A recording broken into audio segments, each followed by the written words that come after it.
Assalamualaikum warahmatullahi wabarakatuh. Salam dan bahagia Bapak Ibu guru hebat. Saya Andriati Makmur, calon guru penggerak angkatan 11 Kabupaten Pangkep, SMPN 4 Satap Tondo Talasa. Pada video kali ini saya akan membahas tentang koneksi antar materi modul 1.4 budaya positif. Berikut adalah kesimpulan mengenai peran saya dalam menciptakan budaya positif di sekolah. Sebagai guru yang baik, seorang guru harus memiliki kemampuan dalam mewujudkan budaya positif di sekolah.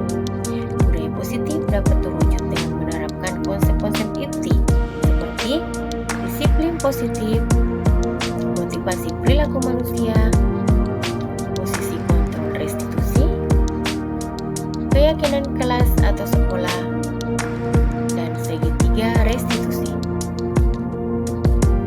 Pertama adalah disiplin positif. Disiplin positif adalah pendekatan disiplin yang mengajarkan tanggung jawab kepada anak dan mengembangkan kesadaran diri berdasarkan nilai-nilai kebajikan. Disiplin positif lebih fokus pada motivasi intrinsik yang memungkinkan siswa mengontrol tindakan mereka sendiri. Dengan disiplin diri, siswa dapat memahami dan menyadari tindakan mereka berdasarkan motivasi intrinsik, bukan karena pujian atau hukuman. Kedua, motivasi perilaku manusia.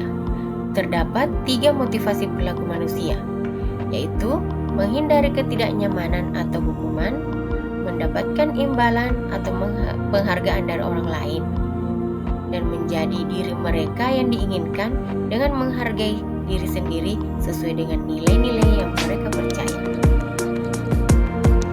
Dengan memahami ketiga motivasi perilaku ini, guru dapat mengidentifikasi motivasi perilaku siswa. Jika siswa terdorong oleh motivasi untuk menghindari hukuman atau mendapatkan penghargaan intrinsik, guru harus berupaya untuk membangun motivasi intrinsik agar siswa menjadi pribadi yang menghargai diri sendiri dengan nilai-nilai yang mereka percaya. Penting untuk menghindari penggunaan hukuman dan pemberian penghargaan yang berlebihan guna meminimalkan motivasi ekstrinsik pada siswa. Ketiga, posisi kontrol seorang guru. Ada 5 posisi kontrol yang dapat digunakan oleh seorang guru, yaitu sebagai penghukum, sebagai pembuat merasa bersalah, sebagai teman, sebagai pemantau, dan sebagai manajer. Di antara kelima posisi kontrol tersebut, sebaiknya seorang guru menggunakan posisi kontrol sebagai seorang manajer. Sebagai manajer, guru melakukan kerjasama dengan siswa, memberi mereka tanggung jawab atas perilaku mereka, dan mendukung mereka. Posisi manajer mengacu pada restitusi yang memungkinkan siswa menjadi manajer bagi diri mereka sendiri dan menciptakan identitas positif serta keberhasilan dalam diri mereka. Keempat adalah keyakinan sekolah atau kelas. Dalam keyakinan sekolah atau kelas, guru berperan untuk mewujudkan keyakinan bersama di sekolah maupun di kelas melalui kesepakatan antara guru dan siswa. Keyakinan tersebut berupa pernyataan universal yang mudah diingat dan mudah dipahami dan harus diterapkan dalam lingkungan sekolah. Kelima, penerapan segitiga restitusi. Dalam penyelesaian masalah, sebagai seorang guru yang berperan sebagai seorang manajer, saya menggunakan segitiga restitusi dalam penyelesaian masalah dengan melalui 3 tahap, yaitu menstabilkan identitas, validasi tindakan salah, dan menanyakan keyakinan.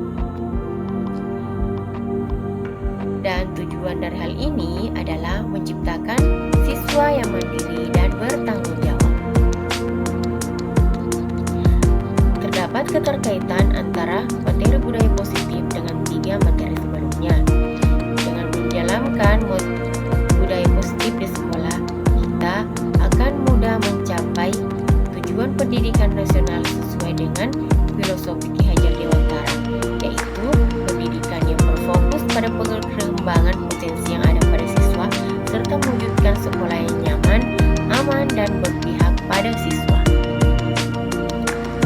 Untuk mewujudkannya, harus ada kolaborasi antar semua anggota sekolah dengan keyakinan sekolah yang disepakati dan dijalankan bersama juga akan mewujudkan terwujudnya budaya positif. Sebagai seorang guru penggerak, salah satu perubahan yang diinginkan adalah terbentuknya budaya positif agar menciptakan lingkungan sekolah yang nyaman, aman, dan berpihak pada siswa. Untuk mewujudkan visi ini dibutuhkan upaya kolaboratif sesuai dengan filosofi Ki Hajar Dewantara dan profil pelajar Pancasila. Berikutnya adalah refleksi pemahaman. Dengan pertanyaan pemantik, sejauh mana pemahaman Anda tentang konsep-konsep inti yang telah Anda pelajari di modul ini? Adakah hal-hal yang menarik untuk Anda dan di luar dugaan? Setelah mempelajari konsep-konsep inti dalam modul budaya positif seperti disiplin positif, motivasi perilaku manusia, posisi kontrol restitusi, keyakinan sekolah atau kelas, dan segitiga restitusi, saya menyadari bahwa semua konsep tersebut harus benar-benar dipahami dan diwujudkan dalam tindakan serta dibagikan kepada rekan-rekan guru di sekolah. Saya menyadari bahwa penghargaan ternyata dapat memiliki dampak negatif bagi siswa, seperti merusak hubungan, mengurangi ketepatan, menurunkan kualitas, dan mematikan kreativitas. Penghargaan dapat bersifat menghukum.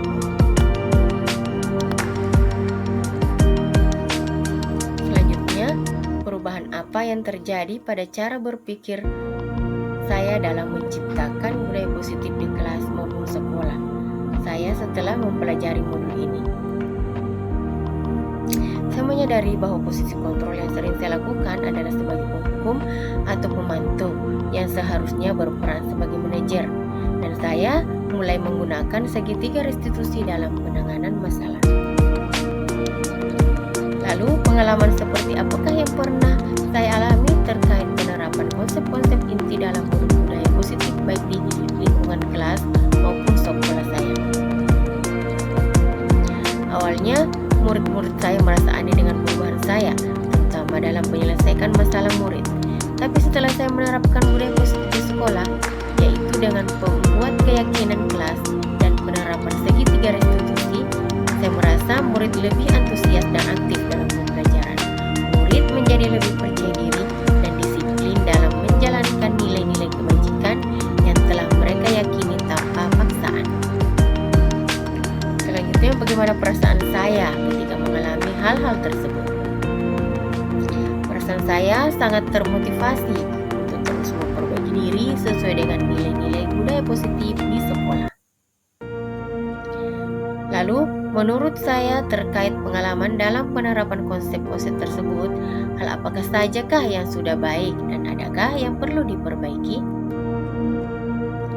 Setelah menerapkan konsep budaya positif dalam pembelajaran, hal yang sudah baik menurut saya adalah sudah mulai munculnya motivasi intrinsik pada murid untuk melaksanakan budaya positif sesuai dengan nilai-nilai kebajikan yang diyakininya. Dan yang perlu diperbaiki adalah bagaimana langkah guru dalam menanamkan nilai kepada murid bahwa mereka melakukan disiplin positif untuk menghargai dirinya sendiri dan orang lain, bukan untuk menghindari hukuman atau mendapatkan penghargaan. Lalu, sebelum memulai pelajaran modul ini, ketika berinteraksi dengan murid berdasarkan 5 posisi kontrol, posisi yang paling sering saya pakai dan bagaimana perasaan saya saat itu, dan setelah mempelajari modul ini seperti apa posisi yang Anda pakai dan bagaimana perasaan Anda sekarang, apa perbedaannya? Dulu, saya sering memposisikan diri sebagai penghukum dan pemantau. Menurut saya saat itu, bahwa dengan memberikan hukuman saat murid melanggar kesepakatan adalah menangani kasus indisipliner. Harapan saya mereka tidak mengulanginya kembali, tapi ternyata terulang lagi dan lagi. Setelah mempelajari modul 1.4 ini, mulai sekarang dan ke depannya, saya ingin menjadikan peran saya sebagai seorang manajer dalam menyelesaikan masalah murid. Saya merasa lebih bisa mengontrol emosi dan bahagia karena bisa membimbing siswa agar dapat menemukan solusi sendiri atas permasalahan mereka. Perbedaan yang paling mencolok adalah dari segi emosi guru dan respon murid. Selanjutnya, sebelum mempelajari modul ini, pernahkah Anda menerapkan segitiga restitusi ketika menghadapi permasalahan murid? Jika iya, tahap mana yang dipraktikkan dan bagaimana mempraktikkannya? Dalam mengatasi permasalahan murid, kadang saya secara tidak sadar sudah menerapkan langkah segitiga restitusi, terutama dalam menstabilkan identitas dan memvalidasi tindakan yang salah. Tapi saya belum menanyakan keyakinan agar murid dapat menanamkan nilai-nilai kebajikan dalam dirinya, sehingga kedepannya murid tidak akan mengulangi kesalahannya kembali. Lalu, selain konsep yang disampaikan dalam modul ini, adakah hal lain yang menurut Anda penting untuk dipelajari dalam proses menciptakan budaya positif baik di lingkungan kelas maupun sekolah? Hal lain yang penting dipelajari dalam proses menciptakan budaya positif adalah melakukan kolaborasi antara sekolah dan orang tua siswa. Budaya positif ini tidak hanya harus dilakukan dalam kelas atau di sekolah saja, tapi juga di rumah. Hal ini bertujuan agar budaya positif menjadi suatu kebiasaan atau karakter siswa saat berada di lingkungan sekolah atau di lingkungan manapun mereka berada. Demikianlah pemaparan saya tentang materi modul 1.4. Sampai jumpa di video selanjutnya. Assalamualaikum warahmatullahi wabarakatuh. Salam dan bahagia. Ayo tergerak, bergerak,